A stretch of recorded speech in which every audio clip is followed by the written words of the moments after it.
No moro moro, tai oikeastaan ehkä huomenta tässä vaiheessa, ainakin mulla. Kello on 8.04, 8. toukokuuta. Että nyt on mulle aika harvinaista olla näinkin aikaisin hereillä ja vielä tällaisena päivänä. Täällä on hieman piilee, ainakin jotkut vois näin sanoa, kuitenkin 8. toukokuuta. Ei voi mitään. Mulla olisi tarkoitus tällaiseen 4-6, tai no tostahan sen näkee, mä voin näyttää. Eli tällaiseen leluun olisi tarkoitus käydä vähän alustasarjaa vaihtamassa. Tuo on nyt alkanut näyttää oireita. Tuo vanha alustasarja. Niin koitetaan käydä siihen jotain tekemässä. Varmaan vähän ilmansuodatinta pitäisi vaihtaa ja muuten nyt kun kesäkin alkaa tulemaan, vaikka ei siltä tunnu. Niin mä tästä lähden vähitellen varmaan tallille ajelemaan ja vaihtaa sitten vähän siellä vaatetta, niin katsotaan jos sieltä saisi jotain piuhaa. Tämmöstä humpuukipiuhaa, mutta ehkä siitä joku jotain hyötyy.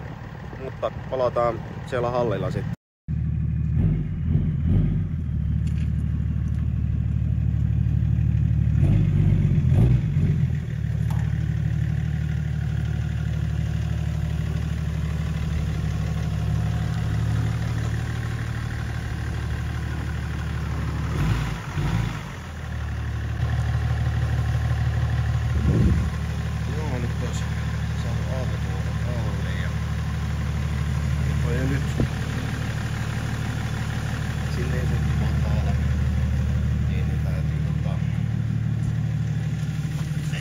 Täältä tällaiset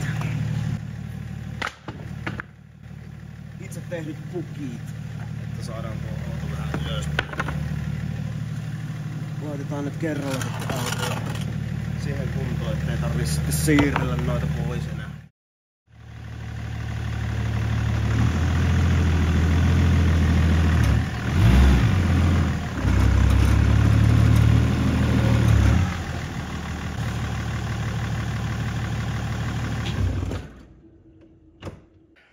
Ei muuta kuin remonttihommi.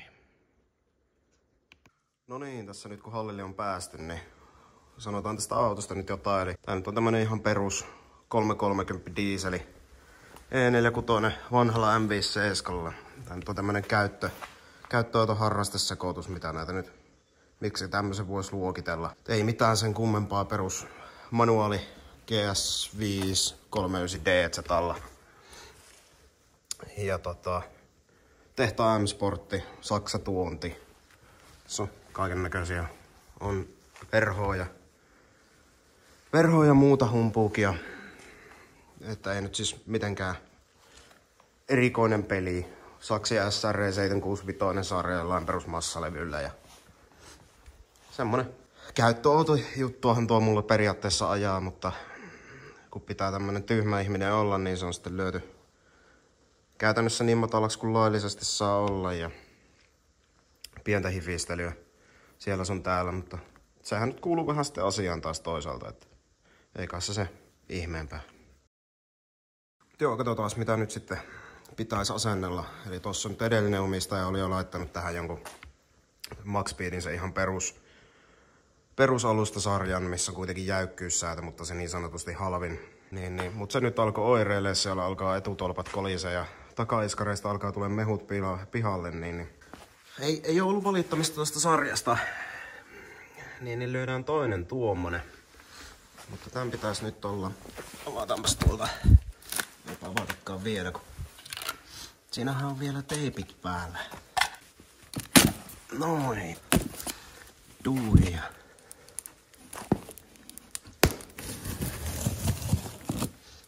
Noin.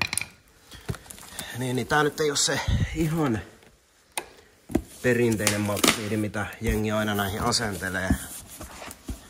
Että itekään nyt ei niin sanotusti niin rikas oo, että ois houkutellut BC Extreme Droppi. Mutta 1300 € hintaa. Täältä tuli avaimet sun muut.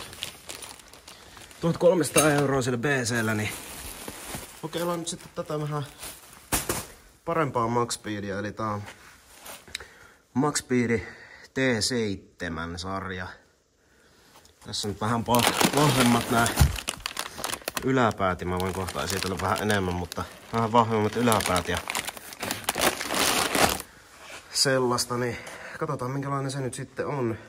Sitten Näissä tyypillinen nelikutosissa ongelmana tuo etuiskari yläpäät menee niinku sieneksi niin sanotusti, ne alkaa murtumaan. Ja niin otetaan nyt 2 lyödä sitten samalla iskulla, että lyödään tuohon tuommoinen poikkituki. Se tukee sitten niitä yläpäitä ja vähän vielä vaan tukee tuota runkoa. Ja sitten tuota perus ilmansuodattimet tuossa ja koiran luut tuolle vakaajalle. Sitten mun pitäisi, sitä mä nyt varmaan jaksa kuvailla, mutta mulla on vähän siinä on automaattiset ajovalot. Ne on vähän vittuillut. Niin mulla on nyt sitten tällainen korjaussetti tuohon. Siellä on oli johdot poikki, niin mä ne gettofiksasin jossain vaiheessa, mutta se ei oikein nyt niinku hyvä ole, niin korjataan ne nyt sitten ihan kunnolla tuollaisella korjaussarjalla. Niin sitä mä en nyt varmaan jaksa kuvailla, se nyt on niin pientä säätämistä, mutta katsotaan, jos noista muista nyt saisi jotain piuhaa ja varmaan suodattimista lähetään. Eihän se auta, kun avata asennusjuoma tuosta noin jonkin sortin monsteri. Se on muuten kyllä nyt yhdellä kädellä kun avaa, niin se äkkiä leviää tuohon lattialle. Ei onneksi tällä kertaa. Joo, sitä on nyt saatu oikein valopäähän ja mitä näitä nyt tällaisia romuvaatteet on nimittäin. Nämä romuvaatteet. On joskus ennenkin tehty remonttia, tääkin oli joskus hyvä takki, mutta eipä ole kyllä enää. M57, hyvä moottori ja sille ei siinä mitään. Yhden palautteen voin antaa. Mä näytän tuosta. Elikkä ihan perus M57, se ihmeempiä. Ilman suodattimet, jos haluat vaihtaa. Se on ainut, kun aika monessa autossahan se on perinteinen joku kotelo tuossa silleen helppo. Mutta täältähän pitää sitten tuo raitisilman suodatin purkaa ja ottaa tuo nyt ei onneksi ole, kun ihan vaan nykäisee irti. Ja sitten se on otettava tämä tästä pois. Ja vielä tuo muovi tuosta, periaatteessa tuokin, mutta se on mulla ihan vaan irtonaisena. Et jos jotain miinusta on annettava, niin se ei ole tehty helpoksi, mutta no, sitä nyt ei onneksi ihan joka päivä tarvii vaihtaa, niin se nyt menee miten menee. Mutta ei muuta, ruvetaan vähän tekemään tossa, noin mä yritän jotain piuhaa tuosta ottaa. Eli ihan perusseteistä niin sanotusti otetaan tuo raitisilman suodatin, se on onneksi helppo. Siellä ei ole kuin tommoset 3 klipsua.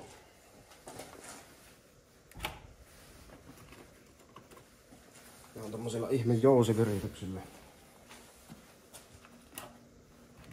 Niin lähtee tää koppa täältä. Ensimmäinen osa. Sitten tässä on tää itse suodatin heti seuraavana. No ehkä tääkin nyt on. Katsotaan näin vähän sieltä. Sitä nyt ehkä siihen näe, mutta ei sitä nyt ehkä haittaa, että se nyt vaihtaa. On se aika romussa ja pölyssä. Tuolta nurkasta ehkä näkee, että se on vähän puhtaampi. Tääkin nyt on se, onko tää nyt 1,5 vuotta tässä ollut, mutta äkkiähän nää menee tällaiseksi. Sitten siellä on tosiaan tuolla raitisilman suodattimen kopan pohjalla 4 pulttia. Mulla on ne taisi olla 10 millisiä. Ei kun mitään on nyt sitten, mutta siis 10 avaimella. Ja periaatteessa kun ottaa tuon tuosta noin, niin tää koppa tulee täältä ihan vaan. Tätä nyt on käytetty irti, niin tää tulee täältä ihan vaan nykäisemällä. Niin sit saadaan tilaa vähän tuonne ilmansuodattimen vaiholle. Täältä on sitten seuraavana vähän romua ja lääryä mulla täällä, mutta oho, ei oikein näe. Mutta sitten täällä on periaatteessa, tuolla on tuo 1 pultti, tuosta 1, tuosta 1. Tuo muovi irti, sitten täytyy tuo öljykorkki ottaa ja otetaan tuo imusnorkkeli, ne on vaan nykäisemällä ja tuolla on 1 OEM-liitosta päivää vaan. Se ei ole nyt siis sen hankalampi, kun ottaa tuo irti, mutta olisi se voinut ehkä. Joku olisi suunnitellut eri tavalla, mutta se on näissä autoissa näin. Ei se sen kummempaa. Ne pultit kun saa sieltä irti. Eli tuo koppa lähtee ihan vaan nykäisemällä, avaa vähän ja nykäisee tänne päin, niin tuo sivukoppa lähtee irti. Ja se tuolta alta paljastuu vielä 1 pultti ja nuo mitkä mä sanoin tuossa päällä. Ja tuolla takana. Mä en nyt ihan tästä saa valoa ehkä sinne, mutta se olisi periaatteessa vielä 1 tässä, mutta ei jostain syystä ole. Ja teoriassa, nyt kun nuo irti, niin avaa öljykopaa ja öljykorkin siis, niin se pitäisi tulla ihan nykäisemällä tuo koppa tuolta. ja pääsee sitten vaihtaa tuo ilmanputsari. Katsotaan. No niin, katsotaan lähteekö se sieltä ihan nykäisemään vai unohdinko mä jotain. Niin se öljykorkki, niin kuin mä justiinsa sitä mainitsin. Japs, kyllähän se lähtee. Tätä joutuu sitten vähän vaan heiluttelemaan, että se saa nätisti pois. Noin on meiltä koppa irti. Kannattaa muistaa pistää öljykorkki takaisin, ettei käy mitään hassua. Sitten tuo ilmansuodattihan näissä nyt on sitten simppelisti vaan kiinni, eli tääkin on ihan hyvä, että se ehkä vaihtaa, se on vähän romunen. Eli se on tuolta takaamaan painolla. Eli ei muuta kuin nykäisee vähän ylös ja taakse ja tänne. Niin, se lähtee siitä irti. Se on vaan tuossa tosiaan sellaisella painolla ja sitten saisinko mä näkymään tuolta, ehkä näkee. Niin tuolla, niin se vaan painuu tuohon. Eli sentään tämä on simppelisti tehty ja niin kuin mullakin näkyy, niin siellä on vähän perinteisesti öljyä ja romua ja muuta, niin kannattaa nuo tuolta putsata sitten, ennen kuin lyö uuden. Mutta nämä nyt on semmosia juttuja, että nämä varmaan aika moni muukin osaa tehdä, että en silleen se enempää nyt näistä jaksa kuvailla, mutta ihan tää on vuoden nyt ollut ja ihan hyvä, että tämänkin vaihtaa nyt tässä samalla. No niin, mä näppäsin nuo nyt vaan tosta nopea kiinni. Mä luulen, että tuo suodattimien vaihto nyt ei ole ehkä se mikä porukalla kiinnostaa, mutta olihan ne aika romuiset, niin ihan hyvä, että ne nyt tuli tässä samalla sitten vaihtoon. Mut joo, nyt mitä tehdään, niin ollaan järkeviä. Otamme tällaisen työkalun kuin mitta. Ja mä mittaan varmaan tuosta vantaan alareunasta tuohon kaaren yläreunaa edestä ja takaa, niin tietää suunnilleen sen korkeuden, missä se on ollut. Niin sitä on helppo sitten mitottaa. Kun tuo uuden laittaa tuohon ja sitten totta kai tolpasta mitataan kanssa suunnilleen, mutta tietää kuitenkin suunnilleen, että mihin tähätään, niin ei ainakaan unohdu, ei tarvitse sitten arpapeliä pelata, että missä korkeudessa se on ollut hyvä ja laillinen. Eli otetaan tuosta vaan ihan raaka vanteen alareunasta suunnilleen keskeltä tuonne kaareen ja tää on aika tasan 55. Otetaan tästä takaa, mä en tiedä näkyykö se.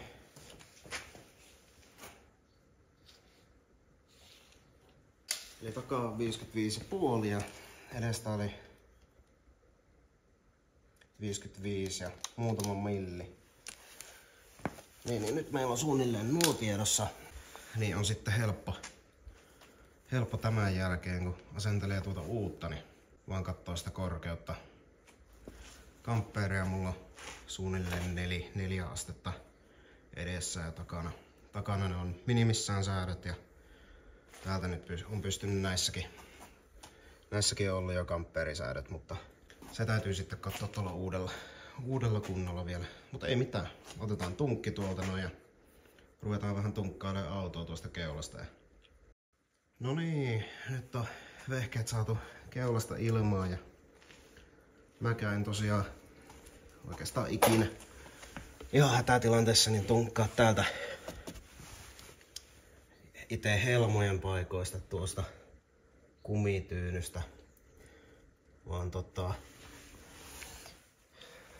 suosittelen kaikille muillekin 4/6 omistajille tunkki vaan, joka mahtuu mielellään. Ja sitten tosta ennen öljypohjaa siinä on tuo apurunko. Sitä on nyt vähän hankala näyttää, mutta katsotaan saadaanko tosta sivusta vielä.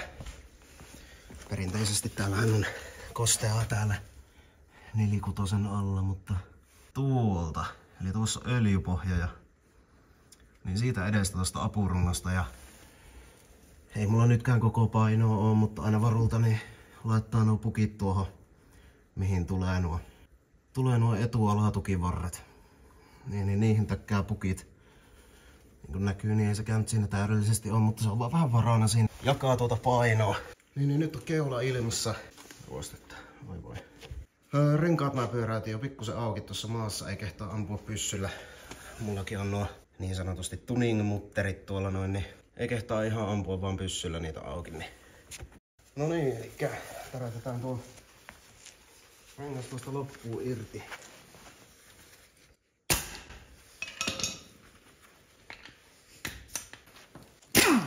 Hätäinen pyssy täälläkin.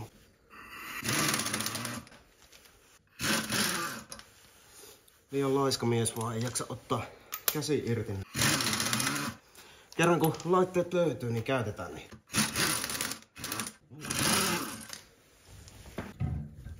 Ops. Tarkkasilmäiset ehkä huomaakin. Niin multa ei tosiaan... Ei enää peruspultteja ei oo mulla. Mulla on jälkiasenteiset pinnapultit. Helpompi näiden spacereitten ja muiden kanssa. Ja sitten pystyy vaan... Mä en tiedä mikä siinä on, mutta mun mielestä ne oli ihan kätevät. Ne oli jossain vaiheessa Smidmanilla tuossa jouluaikaan tai uuden vuoden aikaan niin aika halpalla. Niin poistelin tuommoiset ja oli helppo asentaa. Muuta kuin vaan puhisti pinnat ja kierteet järkevästi. Niin vähän Loctitea ja menikö ne, olisiko se ollut 30 vai 40 newtonia mihin ne meni. Hyvin on ainakin vielä pysynyt, vaikka vähän rengasta joutunut irrottelemaan. Mut joo, sit lähdetään täältä. Mä otan toiselta puolta vielä renkaa irti kanssa. Täällä on vanha tolppa. On nähnyt vaan parempia päiviä niin sanotusti.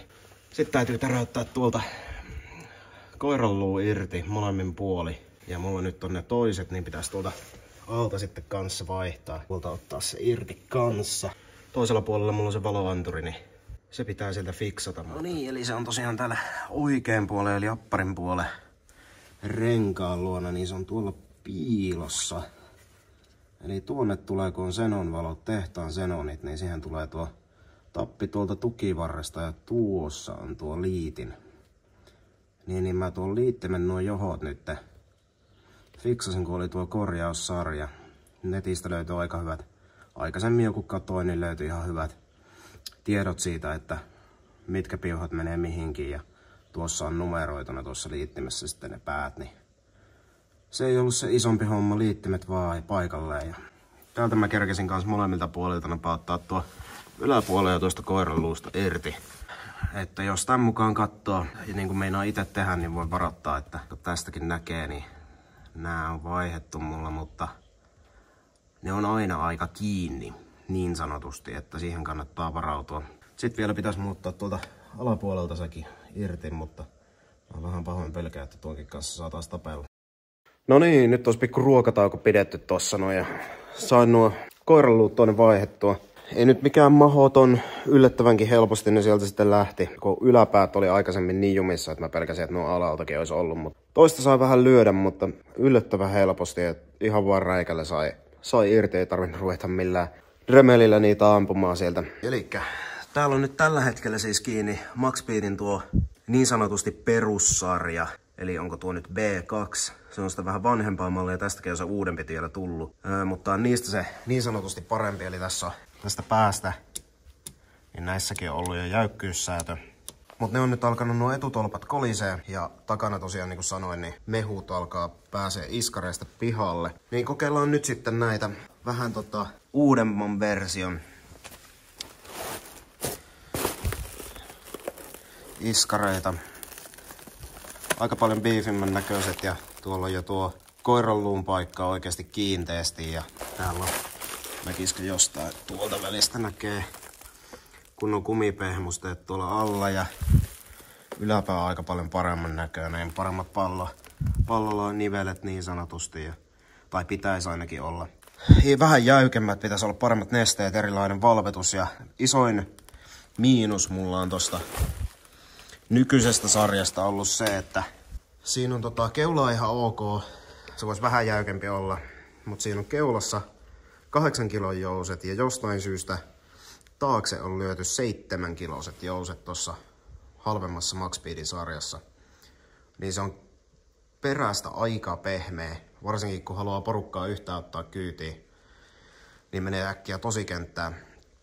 Niin silleen yksi iso juttu itselle näissä oli nyt se, että näissä on edessä 9 kiloiset jouset ja pitäisi muutenkin pikkusen jäykemmät olla. Totta kai tässäkin on tuo säätö sitten vielä täältä päästä. Mutta tärkein juttu on se, että niin näissä on, nyt tulee sitten jo ihan mukana. Tuossakin lukee 11-kiloiset jouset. Eli 180 pitkät ja 11-kiloiset jouset taakse.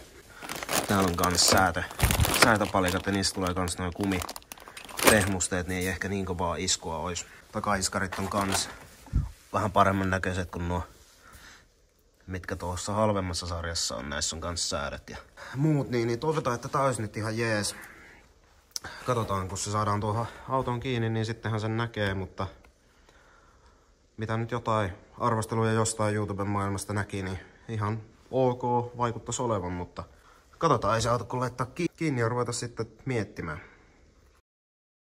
No niin, eiköhän oteta sitten tuo tulppa tuolta irti. Hetken mietin tuossa, kun oli tommonen vaijeri irti, mutta se taitaa olla jarru toi pala-anturi. Mutta juu, mä tajan olla sen verran laiska, että mä pamautan tuolta vaan tuon tolpan pultin niin pyssyllä auki.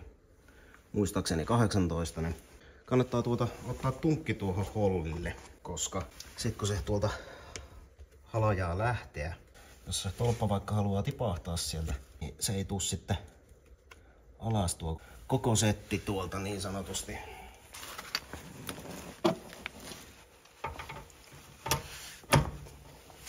Katsotaan lähteekö.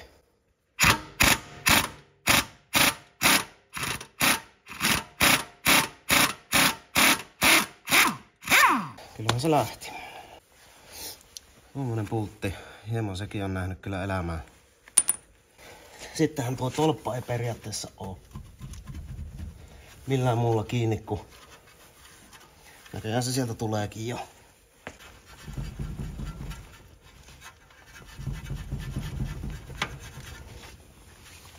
No, mäpäs nykäsen sen tuolta yritän saada irti, niin katsotaan sitten. No niin, eihän sen kummempaa ollutkaan, se oli vaan pikkusen jäänyt jumiin, niin nyt on tolppa irti. Siellä oli vaan pikkusen murjoa tuolla kehikon sisällä, niin se ei meinannut sieltä tulla, mutta ihan vaan siis natkutteli edestakaisin, niin se sieltä tuli. Ja tämän takia se toinen tunkki alle, ettei jää sitten paineeseen nämä jarrulinjat täältä näin. Tai mitkään muutkaan noita apsi-anturit ja muut, niin ei sitten tuu kalliimpaa reissua vielä tuo alustan päälle.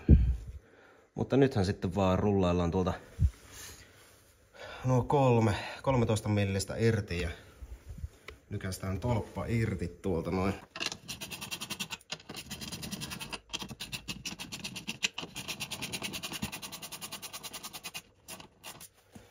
Tää on kans vähän sellainen homma, että totta kai jos olisi joku kaverina, niin se vähän helpottaa.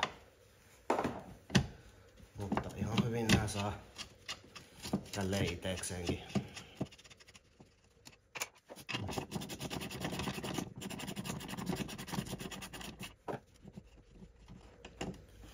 Kato nyt kaikki 3 irti ja ei muuta kuin tolppa veks. Siinä on meidän vanha tolppa ja onhan se jo parhaan sen päivän sen nähnyt todellakin. Ei muuta kuin lyödään uutta kiinni. On näissä nyt silleen suht iso ero, kun vertaa esimerkiksi jousen paksuutta. Ja muutenkin tuo valmistusta on tällaista ihan heiveräistä pientä metallia tuo vanha verrattuna tähän uuteen.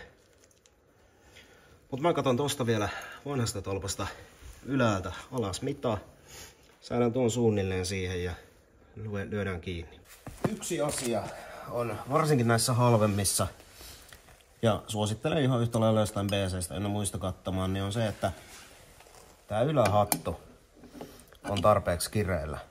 Valitettavan useasti on varsinkin näissä halvemmissa pikkusen löysällä ja se sitten äkkiä kuluttaa tuo pallon tuolta noin.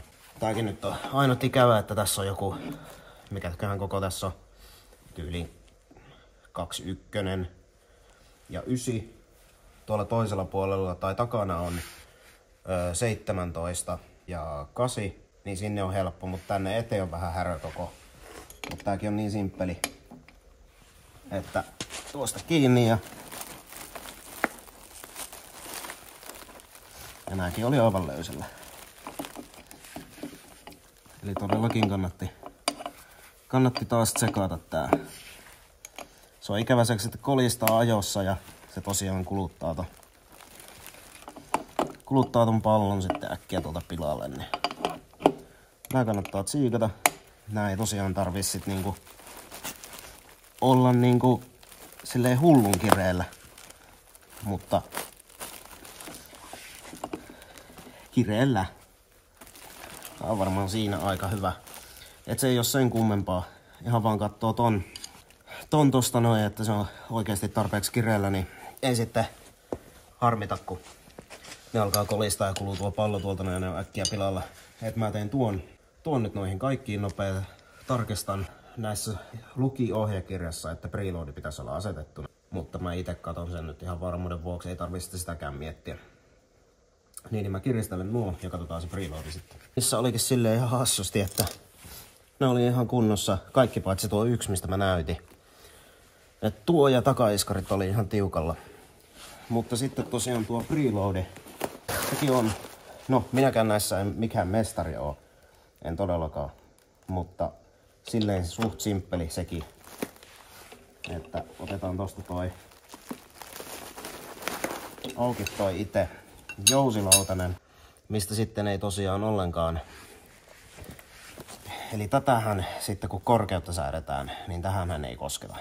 Mutta nyt tässä pitäisi olla preload asetettuna. Mutta mä ajattelin, että tarkistetaan nyt kuitenkin.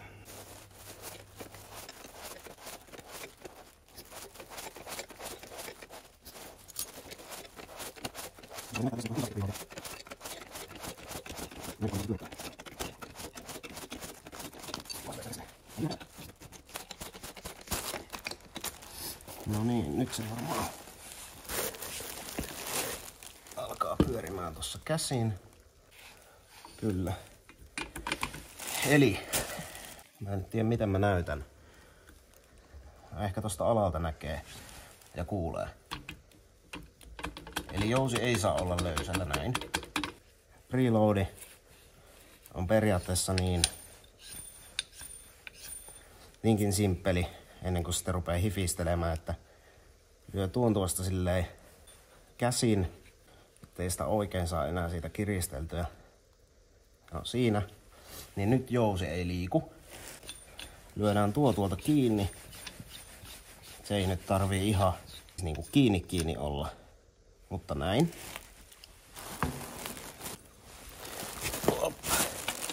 Mutta nyt sitten tuo jää nyt tuo mikä asetettiin tuo kiristys. Niin se on nyt siinä paikallaan. Pidetään tästä tolpasta kiinni. Ja pyöritellään jousta tosta. Eli nyt tää väli meillä menee tää avoin tähän. Pyöritellään vielä pikkusen lisää. Otetaan tuolta se 7 milliä. Se olisi tossa, mä ehkä lyön ihan pikkusen enemmän. Laitetaan vaikka 8,5 milliin tuo preloadi. Niin, tuosta kun katsotaan. Se voisi aika lähellä olla siinä. Eli käännetään pikkusen, niin se ehkä näkyy. Eli nyt kun tätä alempaa kiristysrengasta ei ole liikutettu, niin voidaan, missä se oli vaan niinku tavallaan jouselle nollalla preloadilla, niin lyödään tuo tuohon noin ja katsotaan, että no se ei ihan vielä ole kohdallaan siinä 7 millissä, niin pyöräytetään vielä pikkusen tosta. Se on suunnilleen siinä. Nyt siinä on noin 9 milliä. Ja max speed ainakin itse sanoo, että 7-10 milliä on niinku sopiva. Niin, eiköhän se ole siinä ihan hyvä. Periaatteessahan preloadikin vähän väärä näkemys on siitä, että se vaikuttaa jäykkyyteen. Mutta käytännössähän näin ei oo, koska jousen kilo pysyy ihan samana, vaikka sä puristat sitä, kun nämä on lineaarisia jousia. Vaikka sä puristat preloadilla sitä kasaan, se ei muuta tee kuin vähentää jousen pituutta, koska se on silti aina 9 kiloa vaatii sille tietylle, onko se nyt millimetrille, mitä se vaatii sille sitten, niin se ei muuta sitä mitenkään, mutta sillä voi helposti pilata jotain. Näin niinku simppelein termein näin ainakin itse olen ymmärtänyt. Minäkään en nyt tosiaan mikään ammattilainen ole, että ei nyt sen puoleen kannata katsoa, mutta näin olen ymmärtänyt. Mut nyt ei sit muuta. Pyöritettiin tuo lukkorengas tuohon kiinni ja pistetään nämä nyt niinku lukkoon tähän näin. Todetaan, että se on nyt niinku valmis. Ja tämän voi laittaa ihan niinku kireelle, koska siihen ei periaatteessa ihan hirveästi tarvitsisi koskea. Eli näin periaatteessa preloadi asetettuna näin simppelein termein. Ja mä teen toiseen saman. No joo, nyt ei jaksa edes ottaa tuota kimpaalia käteen, mutta ensimmäinen tolppa olisi vähän niinku siellä. Täytyy vielä tuo koiraluu laittaa paikalleen. Ja täällä on nyt kans ylähattu. Täytyy vielä kamppeerit säätää. Mutta siinäkin on nyt tuo poikkituen tuo yläpää. Alkaa kello olla jo sen verran tässä nyt kun on kuvailu ja yrittänyt säätää ja tehdä kunnolla, niin voi olla, että nyt ei ihan hirveän paljon tullut enää kuvailtua, mutta katsotaan sitten ainakin tuosta perästä vielä jotain klippiä. No niin, nyt olisi vihdoin pienen vääntämisen jälkeen niin revitty molemmat etutolpat irti ja sinne on nyt käytännössä kokonaan valmiina uudet tolpat ja koiranluut. Ei se nyt ollut se hankalampi saa ottaa niitä tosiaan irti tai laittaa takaisinkaan. Vähän saa vaan venksutella. Venksutteli eteen edes taas, niin ne sieltä irtos. Ja nyt on ylältä mä katoin kamppeerit jo kuntoon ja poikkituki on nyt siinä jo kiinni. Niin äkkiä yritän nyt hyökätä vaan tuonne perän kimppuun, niin pääsis vielä poiskin täältä joku päivä niin sanotusti. Mutta kyllähän tää nyt tästä edistyy. Tuo keula nyt on silleen, kun haluaa tehdä kunnolla, niin ehkä vaativin takana on niin helppo iskari irti ja jousi pois. Mut joo, katsotaan nyt sieltä vielä jotain klippiä. Mä katson varmaan tosta, kun säädetään sitten sitä korkeutta, niin siitä. No niin, räkästään tuo perä vielä tuosta. Keulasta täytyy nyt vielä vähän korkeutta katsoa ja muuta, mutta mä luulen, että se on varmaan ainakin tähän lähtöön nyt ihan ok. Perä on tosiaan tosi helppo näissä. Eli tänne kun mennään pyöränkaareen. Ootapas mä lyön tästä valoa vielä päälle. No niin, tänne kun mennään pyöränkaareen. Nää on tosiaan aika murjussa nämä iskarit. Niin tää on tosi simppeli. Tunkki tuohon alle tuonne. Suosittelen tuohon palloniveleen tai tuohon alle laittaa. Sitten vaan tuo iskari pikkusen pistää painetta, koska jos et pistä painetta ja täräytä tuo irti, mikä ekana otetaan tuo iskari alapää, niin se vähän räjähtää sieltä, koska jousessa on kuitenkin sen verran painetta. Molemmilta puolilta irti vaan sama ja sitten voi jousi nykäisemällä ja uutta tilalle. Iskari lähtee yläpäästä tosiaan tuolta kontin puolelta. Siellä on 2 pulttia verhoilun takana, se on tosiaan tosi helppo. No niin, moro moro. Tuosta edellisestä klipistä on varmaan nyt pari viikkoa mennyt. Silloin tuli porukkaa siihen hallille lisää ja alkoi menee yllättävän myöhäiseksi, kun kuvaili siinä samalla ja yritti tehdä asioita kunnolla, niin se vähän venähti. Niin en sitten siinä enää enempää kehannut kuvailla.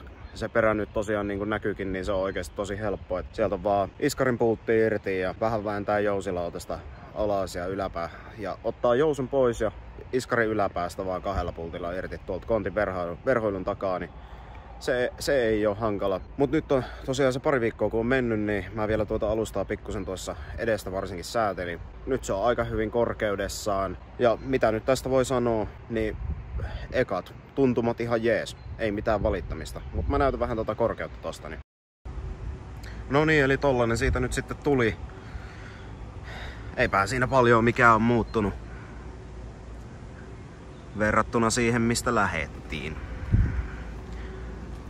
Edessä on suunnilleen samat edelleen kamppeerit. Takana sama. Korkeus on nyt omaan mieleen ihan jees. Se on nyt just tossa kaarella edessä silleen, että mahtuu kuitenkin kääntymään ja takaa sama homma. Ainut miinus, minkä voi antaa, niin jostain syystä takana niin se jäi omaan mieleen yllättävän korkeaksi niiden säätöpalikoiden kanssa. Eli siellä ei nyt takana ole ollenkaan säätökiekkoja, siellä on pelkät jouset, et se nyt on ainut miinus. Mutta se on aika täydellinen omaan mieleen tolleen. Totta kai jos haluaisi hifistellä, niin ostaisi vaikka PC-jouset sinne ja sitten laittaisi ne säätökiekot, mutta en jaksa niin paljon hifistellä. Et se on nyt mun mieleen justiinsa se hyvä. Mä saan sinne kuitenkin vielä porukkaa kyytiinkin tarvittaessa. Ja noilla spacereilla ja kampereilla ja näillä vanteilla. Ja se vannekin nyt tulee ihan hyvin tohon kaarelle, niin se on omaan mieleen aika jees. Autohan nyt on taas tietenkin paskanen, koska niin kuin näkyy, niin täällä on hieman tämmönen kostea keli. Mut joo, ei silleen sen enempää mitään valittamista. Ihan jees, yllättävän mukavaa ollut tuo alusta ajaa. Et mulla on nyt tossa alustassa, niin edessä taisi olla, oisko ollut 16 klikkiä. 24 on maksimi, samoin takana on 24 maksimi. Ja mulla taitaa takana olla 14 tällä hetkellä. Et pääsis vielä vähän jäykemmäksi ja totta kai sitten vois muutakin hifistellä, mutta mä oon ollut aika tyytyväinen tohon tolleen. Et ei oikeesti mitään valittamista, ihan perusmukava alusta ajaa. Tää töyssyt ihan hyvin vastaan, eikä oo sellainen kivireki, mitä justiinsa jotkut perusjomit ynnä muut on, kun niissä on. No, sanotaan suoraan nuo säätövarat ja muut on vähän ihmeelliset. Sitä en tiedä kuinka pitkäikäinen tuo edellinen nyt kesti, sen 1,5 vuotta varmaan. Mut kyllä sillekin 50 000 kilsaa suunnilleen tuli, että sen puolesta sekin oli ihan ok suhteessa hintaansa. Tää nyt oli tietenkin vielä vähän kalliimpi, mutta katsotaan, se näkyy ajan myötä. Mut ei sen kummempia, toivottavasti nyt joku tuosta jotain hyötyy. Ja kiitoksia, jos jaksoit katsoa näin pitkään. Tähän nyt on tällaista ihan humpuukipiuhaa, mutta kun näitä tykkää itse tehdä ja nyt kun tuli kerrankin tehtyä jotain muuta kuin ihan vaan korjailujuttuja, niin ihan mukava oli ottaa jotain piuhaa. Saipahan tälle Kimbalillekin Osmolle jotain käyttöä. Mut joo, ei sen kummempaa. Ei muuta kuin pistä kyssaria kommentteihin, jos jotain tulee. Ja onnea ja menestystä oma alustan säätämiseen.